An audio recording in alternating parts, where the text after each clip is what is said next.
सूर्यमुद्रा यांचे मार्फत प्रकाशित करण्यात आलेल्या डॉक्टर बाबासाहेब आंबेडकर विचारमाला या 50 पुस्तकांच्या संचात बाबासाहेबांच्या विचारांच्या आणि व्यवहारांच्या 50 पैलूंवर विविध अभ्यासकांची एकूण 50 पुस्तकं प्रकाशित झाली. त्यात डॉक्टर अशोक राणा यांनी लिहिलेले शोधनिबंधपर पुस्तक डॉक्टर बाबासाहेब आंबेडकरांनी केलेली मातृदेवतांची चिकित्सा आजच मागवा. संपर्क 73 85 65 36 20.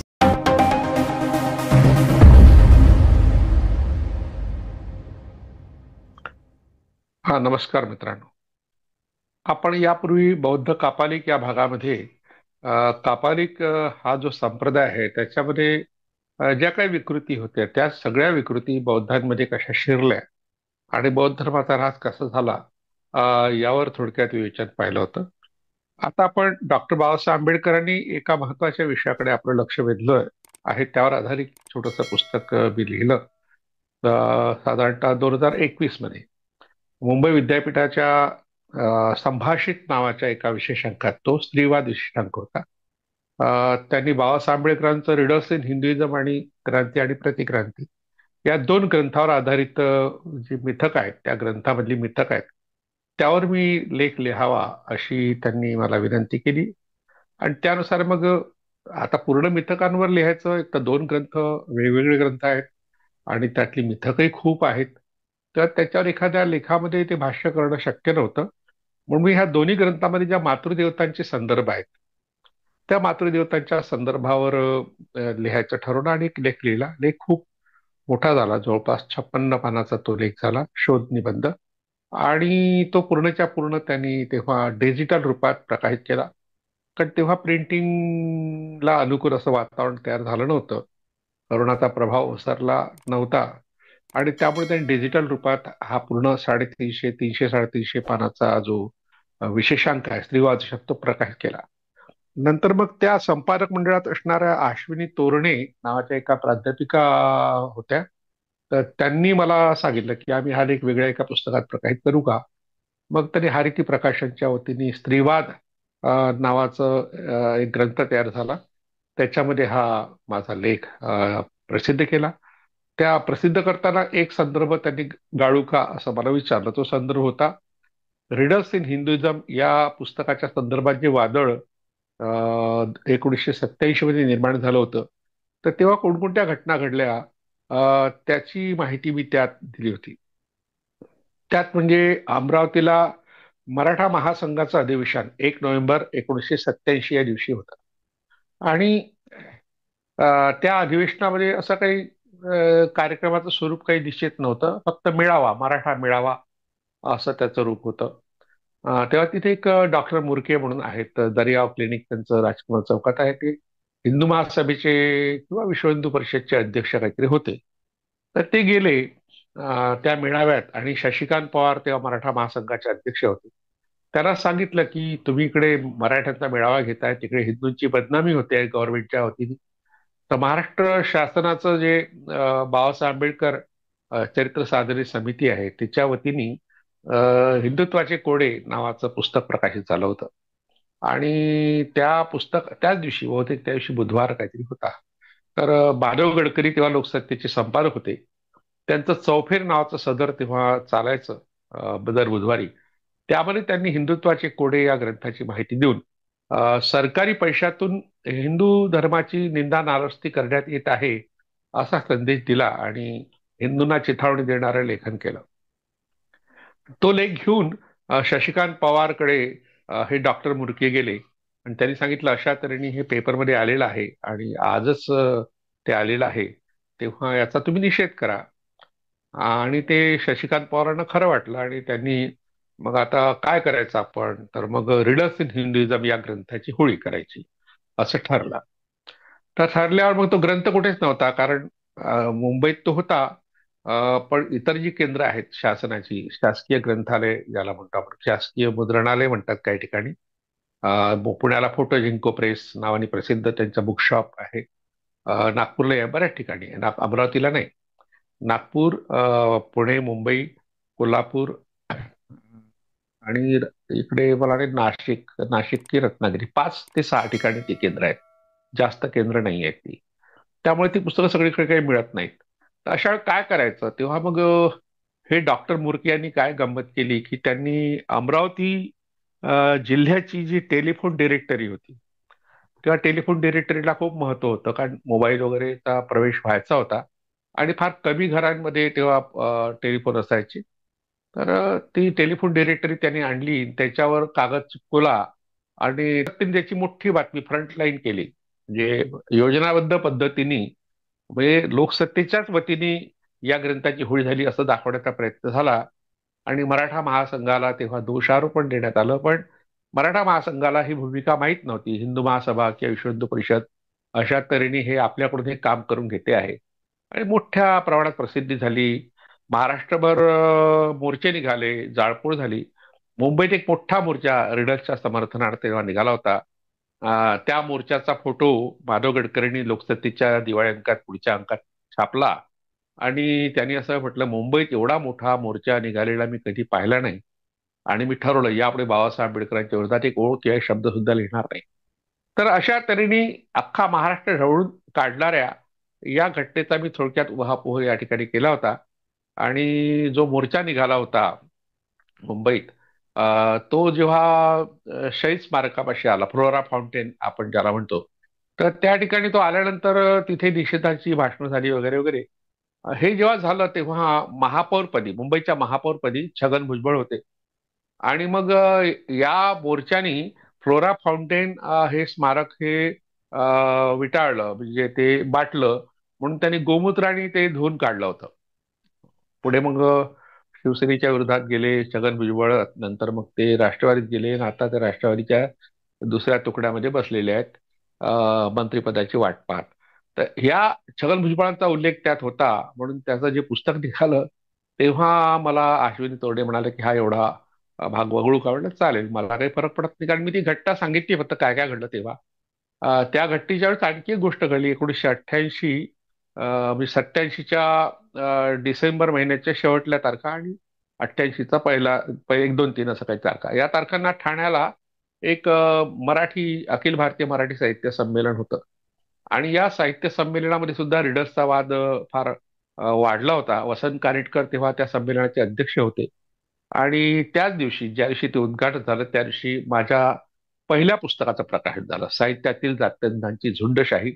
लक्ष्मीकांत तांबोळी नावाचे एक फार मोठे कवी होते, मराठवाड्यातले देगलूरचे होते.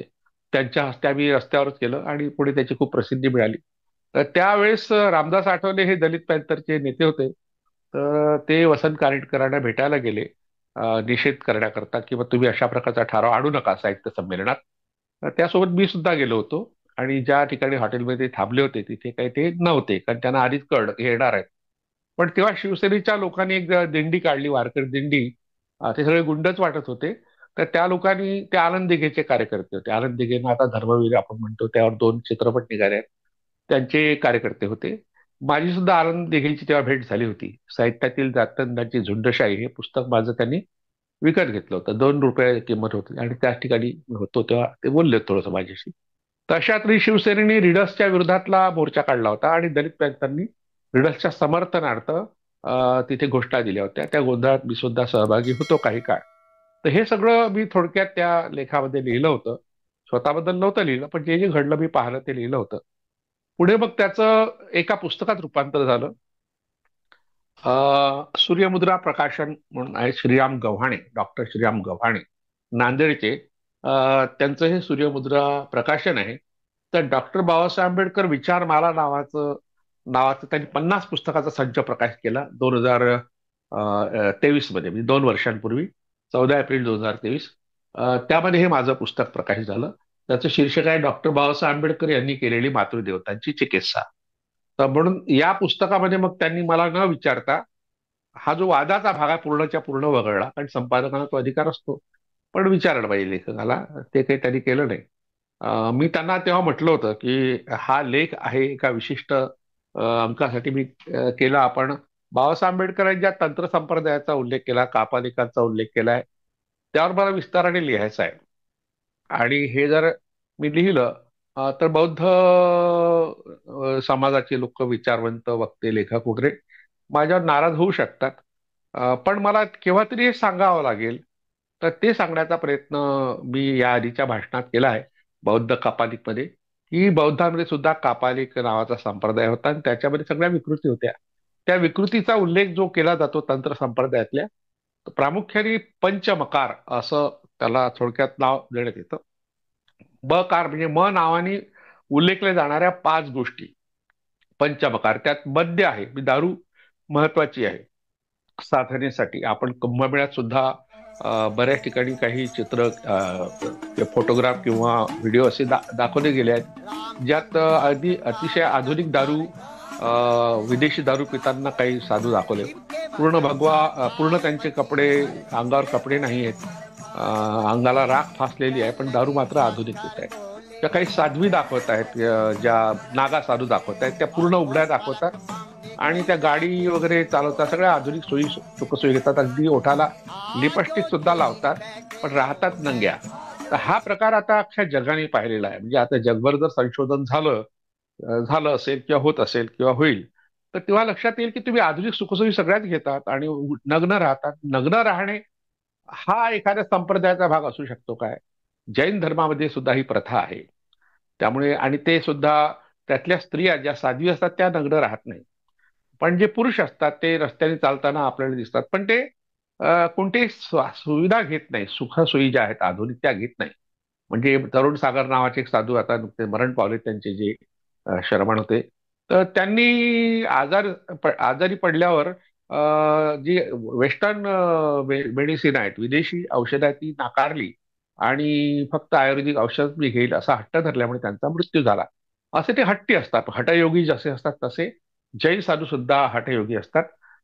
ते आपण पाहतोच, त्यावर की आपण आक्षेप घेत नाही. काही ठिकाणी मात्र अशा जैन साधूंना प्रतिबंध लावला गेला जे नग्न फिरतात, पण ते सहसा मदतीशिवाय, कुणाच्या तरी मदतीशिवाय जात नाही कुठे. वर्षावासाची राहतात तेव्हा ज्या मंदिरात राहतात, जैन मंदिरात राहतात. मी एका असे जैन साधूला काही वर्षापूर्वी भेटलो होतो, 30-40 वर्षापूर्वी. आणि असे साधू आपण रस्त्यावर पाहतो. साध्वी मात्र अशा काही राहत नाही. आणि जैनांमध्ये 2 प्रकार आहेत, की श्वेतांबर आणि दिगंबर. जे दिगंबर आहेत ते नग्न राहतात. दिगंबर या शब्दाचा अर्थ होतो दिशा, हे त्यांची वस्त्र आहेत, म्हणजे त्याला झाकण्याकरता दुसऱ्या वस्त्राची गरज नाही असं मानणारा दिगंबर संप्रदाय. त्याचा अर्थ नग्न असाच होतो.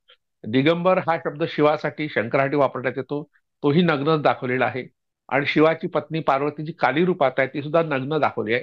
तर नग्नता हे काही अपवित्र नाही आहे, म्हणजे त्याचं जे काही रूप आहे ते पवित्र आहे असं मानलं जातं त्या संप्रदायात. आपण कपडे घालणारे असल्यामुळे आपल्याला थोडंसं वाईट वाटतं, असे कसे नंगे फिरतायत. आणि तो गुन्हा आहे खरं म्हटलं म्हणजे. म्हणजे आपण भर वस्तीतून नग्न जिथे कोणी जात असेल तर त्याला अटक होते. तर यांना का होत नाही असं आपल्याला वाटत असेल. पण जैनांमध्ये श्वेतांबर नावाचाही एक पंथ आहे. पांढऱ्या वस्त्राचं वस्त्र परिधान करणार, श्वेतांबर म्हणजे पांढरं वस्त्र जे परिधान करतात असे लोक.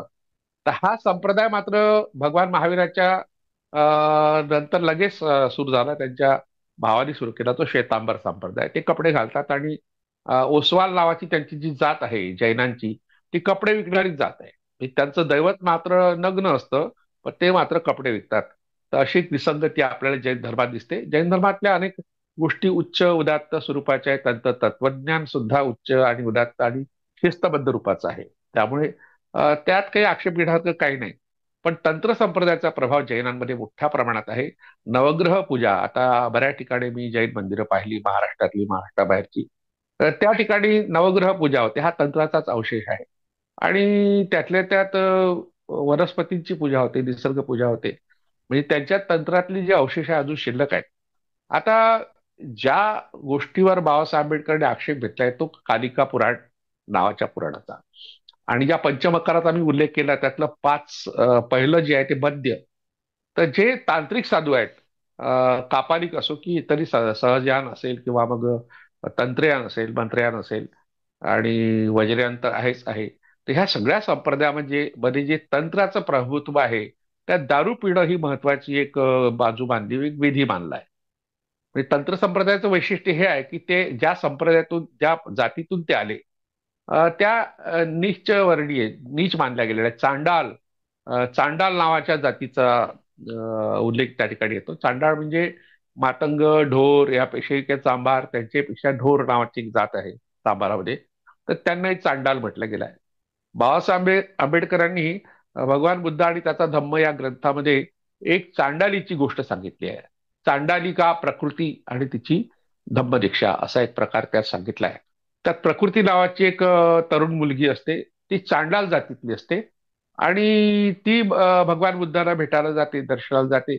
तेव्हा आनंद त्या ठिकाणी असतो आणि आनंदावर तिचं प्रेम जडतं आणि तिला वाटतं की आनंदाशी आपण लग्न करावं. त्या आनंदाला ती गळ घालते किंवा माझ्याशी लग्न कर, माझ्याशी लग्न कर. तेव्हा तो नाही, मी लग्न वगैरे करणार नाही, कारण त्यांनी भगवान गौतम बुद्धाचा विचार मांडण्याचं व्रत घेतलं असतं. मग ती शेवटी बुद्धाला भेटते आणि बुद्धाला म्हणते की बा मला आनंदाशी लग्न करायचं आहे आणि आनंदाला तसा आदेश द्या. तेव्हा बुद्ध म्हणतात की बा तसा तुला लग्न करायची इच्छा असेल तर माझी हरकत नाही, पण त्यासाठी तुला टक्कल करावं लागेल. केस हे सौंदर्याचं लक्षण आहे स्त्रियांचं आणि ते नष्ट करावं लागेल तुला. तर ते म्हणे तयार आहे मी. ती मग नष्ट करते केस वगैरे आणि टक्कल धारण करते. पुढे मग ती धम्मदीक्षा घेते. अर्थात आनंदाशी तिचं लग्न काही होत नाही. पण त्याच्या आधी आनंद जेव्हा तिच्या घरी जातो भिक्षेसाठी म्हणा कशासाठी तरी, तेव्हा तिची आई एक प्रकारचा तंत्रविधी करते आणि घर जाळून टाकते. त्यात तो आनंद वाचतो हा भाग वेगळा.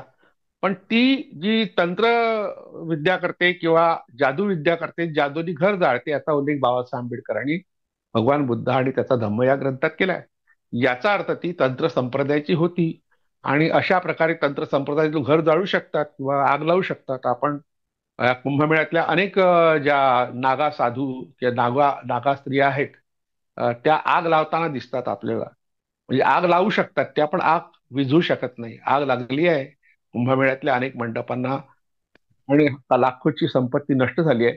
पण कोणत्याही साध्वीनी किंवा नागा साधूंनी आग विझवल्याचे काही पुरावे आपल्याला दिसत नाही. म्हणजे आग लावणं सोपं आहे यासाठी, कारण फॉस्फरसचा खडा तुम्ही जर असा हवेत ठेवला आणि लाकडात लपून ठेवला, कुठेही लपून ठेवला गोवऱ्याच्या आत, तर हवेचा त्या प्रभाव होऊन तो आग स्वतः पेटतो.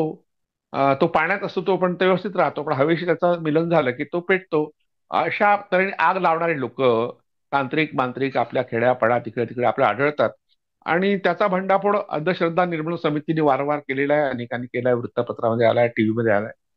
तर ह्या पार्श्वभूमीवर एखादी साध्वी नागा ही जर अशा तऱ्हेने आग लावू शकत असेल त्याचंही कौतुक लोक करतात आणि ते झालेलं आहे. युट्यूबवर झालेलं आहे, बातम्यांमध्ये झालं आहे, समाज माध्यमात झालाय.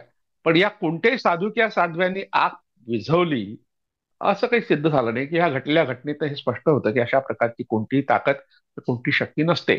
पण हे लोक जे जे करतात त्या सगळ्या गोष्टींना प्रतिष्ठा देतात.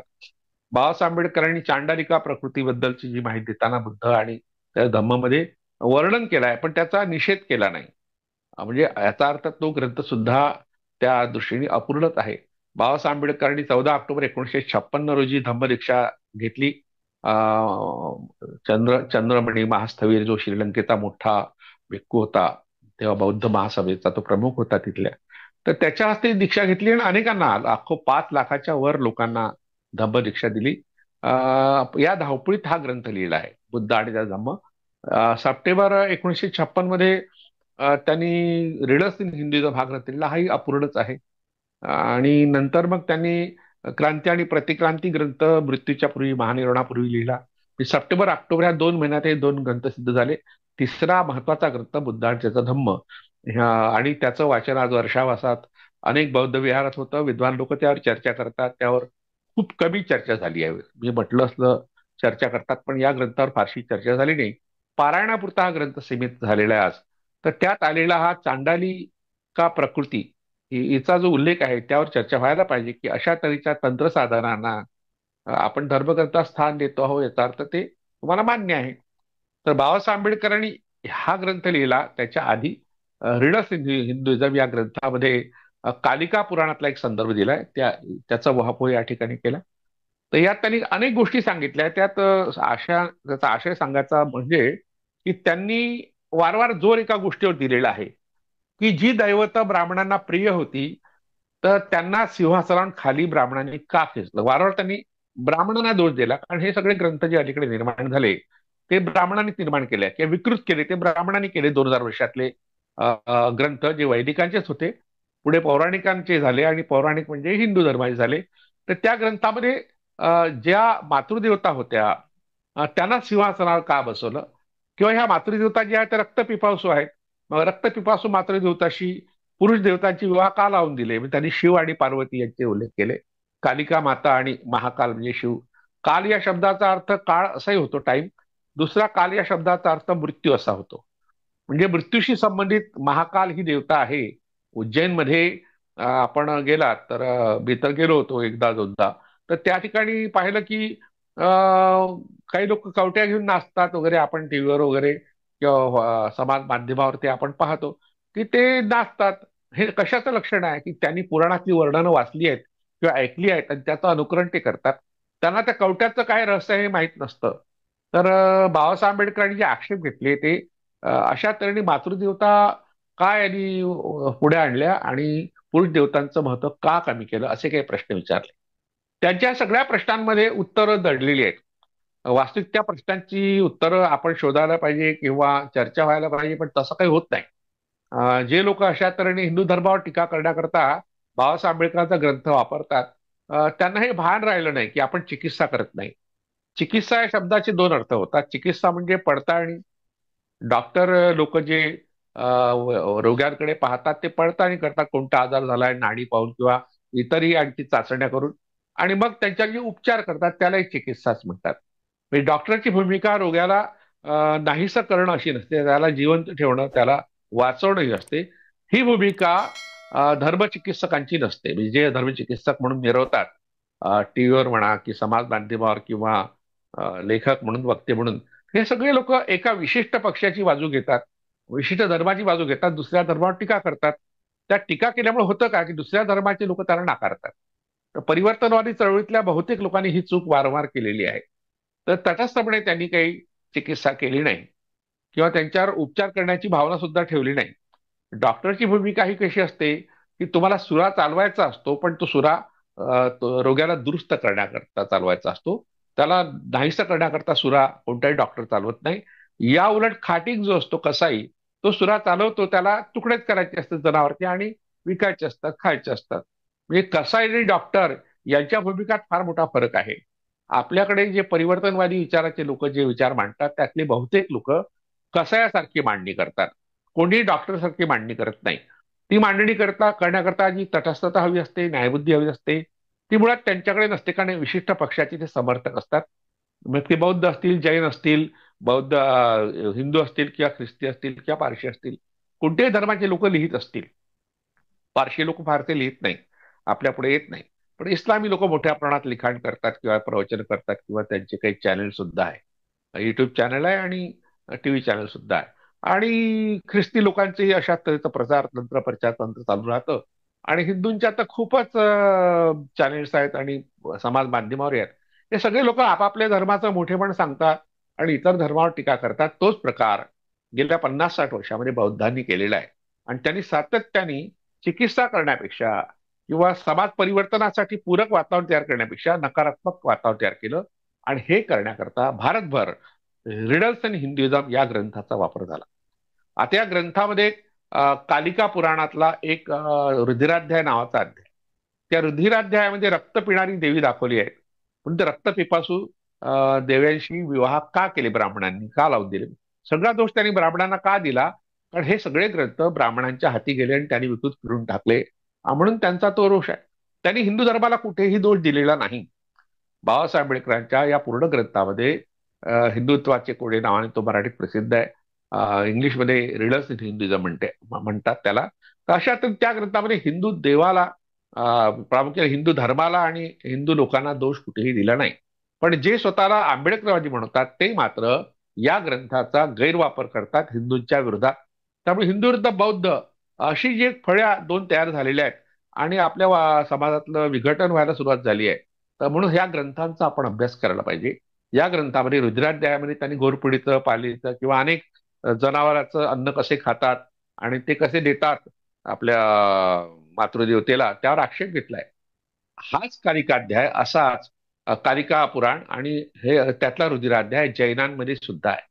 जैनांमध्ये दिगंबर नावाचा जो संप्रदाय किंवा पंथ आहे ते कालिकेला आपलं मातृदेवता मानतात. जसं पद्मावतीला ते मानतात, पार्श्वनाथाला मानतात. त्याचप्रमाणे ते कालिकेलाही मानतात.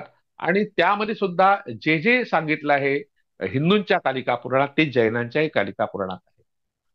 आणि नंतरच्या काळात तारा किंवा इतर मातृदेवतांच्या बद्दलची जी काही ग्रंथनिर्मिती झाली बौद्धांमध्ये, त्यातही सगळे विधी आहेत.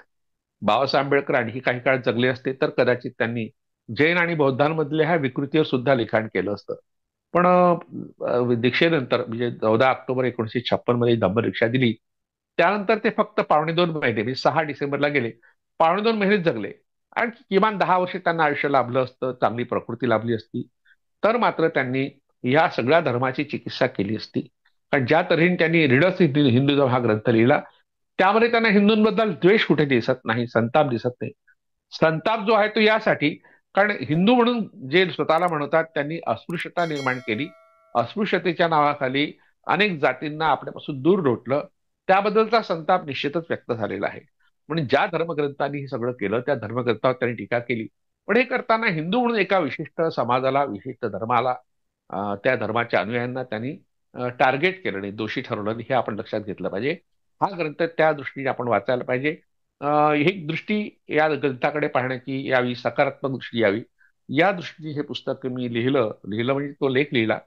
आणि मग हे लिहिताना मी ज्या बारकाईनं पाहिलं की या ग्रंथामध्ये ज्या गोष्टी आहेत त्या गोष्टीवर स्वतंत्र पुस्तक व्हायला पाहिजे. म्हणजे जे मुद्दे बाबासाहेब आंबेडकरांनी मांडले, त्या मुद्द्यांची जी यादी आहे ती यादी त्या ग्रंथामध्येच आहे. ती यादी आपण पाहिली तर लक्षात येईल की त्यांनी हे कशासाठी केलं. जसं त्यांनी म्हटलं की मी हिंदू आहे असं का मानावं, मी स्वतःला हिंदू का मानावं. कारण त्यांना हिंदू धर्म सोडायचा होता आणि त्यांनी 1935 मध्ये येवले, नाशिक जिल्ह्यातल्या येवले या गावी घोषणा केली होती, मी हिंदू म्हणून जन्माला आलो तरी हिंदू म्हणून मरणार नाही. कारण हिंदू म्हणून त्यांना जे चटके सोसावे लागले अस्पृश्यतेची, नाकारलं गेलं. अगदी बॅरिस्टर झाल्यावर सुद्धा सयाजीराव गायकवाडांच्या दरबारामध्ये किंवा त्यांच्या कारभारामध्ये त्यांचा साधारण चपराशी त्यांच्या हाती फाईल देत नव्हता, फाईल फेकून द्यायचा, म्हणजे स्पर्श झाला तर आपण बाटू. नंतर त्यांना घर खाली करावं लागलं. तिथे एक पारशांच्या घरी ते राहत होते. पुढे एका मराठ्यांनी त्याला राहायला जागा दिली होती, ही माहिती आता पुढे आली आहे. तर अशा तऱ्हेने ज्या बाबासाहेब आंबेडकरांना इंग्लंडमध्ये मोठ्या विद्यापीठामध्ये शिकायला मिळालं, आणि कोलंबिया विद्यापीठातले ते अमेरिकेमध्ये फार महत्वाचे विद्यार्थी म्हणून त्यांची गणना होते, त्यांच्यासाठी तशी नोंद त्या विद्यापीठाने केली आहे. तर अशा इतक्या मोठ्या विद्वान माणसाला, ज्यांनी 12-13 डिग्र्या घेतल्या आहेत, अशा माणसाला त्यांनी अस्पृश्यता म्हणून नाकारावं, हा संताप स्वाभाविक होता बाबासाहेब आंबेडकरांचा. म्हणून ते पहिल्यांदा एक लेख त्यांनी जो लिहिला, त्यात त्या लेखात म्हटलं मी हिंदू आहे हे कसे म्हणावे. नंतर त्यांनी मग हिंदू ज्याला मानतात, ज्या ग्रंथांना, त्या ग्रंथांची चिकित्सा केली आहे. वेदांची निर्मिती केव्हा झाली असा एक लेख त्यात आहे. अन्य शास्त्र आणि वेदांचा उगम, त्यावर एक लेख आहे. वेद प्रामाण्याबाबत ब्राह्मणांचे कसब, ब्राह्मणांचे कसब या नावाचा एक ग्रंथ, एक पुस्तक महात्मा ज्योतिबा फुलेंचं आहे. तर या शब्दावर किंवा शीर्षकावर महात्मा फुलेंचा प्रभाव दिसतो. वेद हे मानव किंवा ईश्वर निर्मित नाही हे ब्राह्मणांनी का घोषित केले. त्या सगळ्या लेखांच्या शीर्षकामध्ये त्यांनी ब्राह्मणांना दोष दिलेला आहे. कुठेही हिंदू नावाच्या माणसाला दोष दिलेला नाही, धर्माला दोष दिलेला नाही. वेदातील विषय सामुग्रीला नैतिक व आध्यात्मिक मूल्य आहे का? वेदामध्ये जे जे सांगितलं गेलं आहे त्यात खरंच नैतिक मूल्य आहे काय, आध्यात्मिक मूल्य आहे काय? परिवर्तन घडले आणि शास्त्रांपेक्षा वेद कमी असल्याचे ब्राह्मणांनी घोषित का केले? पुढच्या काळात वेदाचं महत्व का नाकारलं ब्राह्मणांनी? त्याचीही कारणं या लेखामध्ये बाबासाहेबांनी दिली आहे. वेद आणि उपनिषद याच्यातला आपसातला संघर्ष, आपण यापूर्वी वेद आणि वेदांत या संकल्पनावर चर्चा केली होती. त्या उपनिषद हे वेदांच्या विरोधात कशी गेली आणि यज्ञ संस्थेच्या विरोधात कशी केली हे आपण यापूर्वी पाहिलं.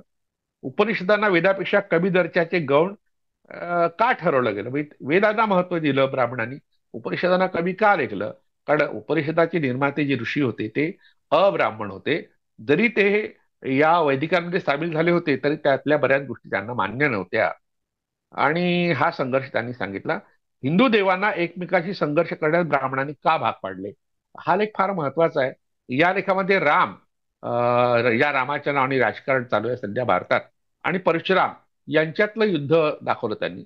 आणि त्यांनी म्हटलं की अवतार जर धर्माच्या रक्षणाकरता असेल, विष्णूचा अवतार हा दशावतारामध्ये रामाचाही उल्लेख आहे आणि परशुरामाची आहे, मग दोन अवतार आपसात का भांडतात? म्हणजे अवतार संकल्पनेची चिकित्सा खूपच पद्धतशीर, शिस्तबद्ध पद्धतीने त्यांनी या ठिकाणी केली आहे. ब्राह्मणांनी हिंदू देवतांची उत्पत्ती आणि विनाश करण्यात हिंदूंना भाग का पाडले? म्हणजे काही देवता स्वीकारायच्या, काहीचा नकार द्यायचा. हा जो प्रकार ब्राह्मणांनी आपल्या ग्रंथात केला त्याची कारणं काय, आणि देवांना सिंहासनाखाली खेचून ब्राह्मणांनी देवतांना सिंहासनी का बसवले, हा जो 12वा लेख आहे या ठिकाणी, त्याच लेखावर हे माझं पुस्तक आधारित आहे. देवता हा शब्द त्यांनी मातृदेवतांसाठी वापरला, म्हणजे पुरुष देवतांचं महत्व कमी झालं आणि मातृदेवता या महत्वाच्या का ठरल्या, हे मातृदेवतांच्या उदयाची कारणं किंवा काळ बाबासाहेबांनी सांगितलं या लेखामध्ये, असं विवेचन मी केलंय. अहिंसा हे तत्व कसं काय आलं हिंदू धर्मामध्ये? हिंसक दैवता असताना अहिंसा हे कोडं, अहिंसेचं कोडं त्यांनी सांगितलं. पुन्हा हिंसेकडे का हिंदू वळले किंवा ब्राह्मण वळले? ब्राह्मणांनी अहिंसक देवाचा विवाह रक्तपिपासू देवी बरोबर का लावला? कालिका पुराणातल्या रुधिराध्यायावर आधारित हा लेख आहे. याला 5 परिशिष्ट आहे. त्यात वेदांचे कोडे, वेदांताचे कोडे, त्रिमूर्तीचे कोडे, स्मार्त धर्म आणि स्मृती धर्म अशा, आणि वेदांचं खरं रूप काय वेदाचं, असं त्यांनी सांगितलंय. या सामाजिक कोडे नावाचा आणखी एक भाग या ग्रंथाचा आहे. त्यात ब्राह्मणांना त्यांच्या 4 वर्णाच्या उगमाबद्दल शाश्वती आहे काय? ब्राह्मणांना हे माहित आहे की 4 वर्ण हा काय प्रकार आहे. म्हणजे आताची ब्राह्मण, अनेकांनी प्रश्न विचारला, आताचे ब्राह्मण आणि बुद्धपूर्व ब्राह्मण यात ते संबंध आहे काय? तर खरं म्हटलं म्हणजे आपल्या भारतातल्या लोकांमध्ये आता 20 वंशाचं रक्त आहे. कोणीच असं ब्राह्मण अब्राह्मण नाही. अस्पृश्यता ही केवळ मानसिक आहे. एखाद्या व्यक्तीला किंवा समूहाला आपण नाकारत असेल त्याला अस्पृश्य ठरतो. तर ही अमानवीय अशी प्रथा आहे, जगाच्या पाठीवर कुठेही नाही, केवळ ती भारतात आहे. म्हणून तो संताप त्यांनी व्यक्त केला की ब्राह्मणांनाही माहित आहे काय 4 आश्रम का व कसे झाले, हा एक प्रश्न आहे. मनुचा वेडेपणा, मनुनी ज्या गोष्टी सांगितल्या त्या मूर्खपणाच्या कशा आहे, हे या ग्रंथात त्यांनी म्हटलं, लेखात म्हटलंय. आणि पितृत्वाकडून मातृदेवतेकडे, पितृसत्तेकडून मातृसत्तेकडे कसं वळलं, कलिवर्ज नावाचा प्रकार जो आहे त्याबद्दल आपण एकदा चर्चा केली होती. तर याला पापाला पाप न म्हणता पाप कर्त्यावर बंदी का घातली गेली, हा प्रश्न त्यांनी विचारला. आणि त्यात वर्णाश्रम धर्माचे कोडे आणि सक्तीचा विवाह असा एक घटक आहे. या ग्रंथाच्या राजकीय शीर्षकाखाली राजकीय नावाचा एक भाग या ग्रंथाचा आहे. त्यात मन्वंतराचा सिद्धांत, ब्रह्म हा धर्म नव्हे, कलियुग, ब्राह्मणांनी ते अंतहीन का ठेवले, कलियुगाचे कोडे आणि राम आणि कृष्णाचे कोडे, असे 4 लेख आहे. असे 3 भाग साधारणतः या ग्रंथाचे आहे. तर यातल्या फक्त मातृदेवतांवर मी लक्ष का केंद्रित केलं, कारण मी काही वर्षांपासून मातृदेवतांवरच अभ्यास करतोय. माझी एक लेख मला चित्रलेखामध्ये 2009 ते 2011 या 2 वर्षामध्ये 106 लेखांची लेख मला प्रकाशित झाली होती. त्याची 2 पुस्तकं प्रकाशित झाली आहे प्राजक्त प्रकाशनाच्या वतीने. आदी माया हे एक पुस्तक आहे, दुसरं पुस्तक भारतीय मातृदेवता आहे. तिसरं पुस्तक जे आता लवकरच आपल्या पुढे येत आहे त्याचं शीर्षक आशियाई मातृदेवता आहे. आणि चौथं जे पुस्तक आहे त्याचं शीर्षक आहे पाश्चात्य मातृदेवता. मातृदेवता मी सलग 2 वर्ष लिहिल्यामुळे त्या विषयाकडे माझं लक्ष वेधलं गेलं, आणि म्हणून मी माझा जो आवाका आहे किंवा आपल्या मर्यादा लक्षात घेऊन रीडर्स इन हिंदुइझम आणि क्रांती आणि प्रतिक्रांती या 2 ग्रंथांमधल्या मातृदेवतांचा परामर्श या पुस्तकात घेतला आहे. ज्यांना हे पुस्तक वाचायचं आहे ते मिळू शकतात. सूर्यमुद्रा प्रकाशन, श्रीराम गव्हाणे त्याचे संपादक प्रकाशक आहेत. त्यांच्याही संपर्क साधला तर हे पुस्तक आपल्याला उपलब्ध होऊ शकते. आपण या ठिकाणी त्यांचा फोन नंबर देऊ आणि ते 50 पुस्तकाचा संचय आपल्याला सवलतीच्या दरात देऊ शकतात. तर त्या दृष्टी त्यांचा संपर्क फार महत्वाचा आहे. तर काही वेळाने आपल्याला तो मिळेल आणि आपण ही सगळीच पुस्तकं घ्यावीत, 50ही पुस्तक घ्यावीत अशी विनंती मी करतो. आणि हे पुस्तक जर मिळालं त्या संचामध्ये तर घ्या, स्वातंत्र्य मिळालं तरी घ्या, असा आग्रह धरतो आणि थांबतो. धन्यवाद. जाणून घ्या आपल्या सणांच्या सत्यकथा, पुराण कथा मागे दडलेल्या सत्यकथा, त्याचबरोबर दैवतांच्या सत्यकथा. डॉक्टर अशोक राणा यांच्या या 3 पुस्तकांचा संच मागवण्यासाठी स्क्रीनवर दिलेल्या क्रमांकावर लवकरच संपर्क करा. विश्वकर्मा पब्लिकेशन 020 24 52 55 38.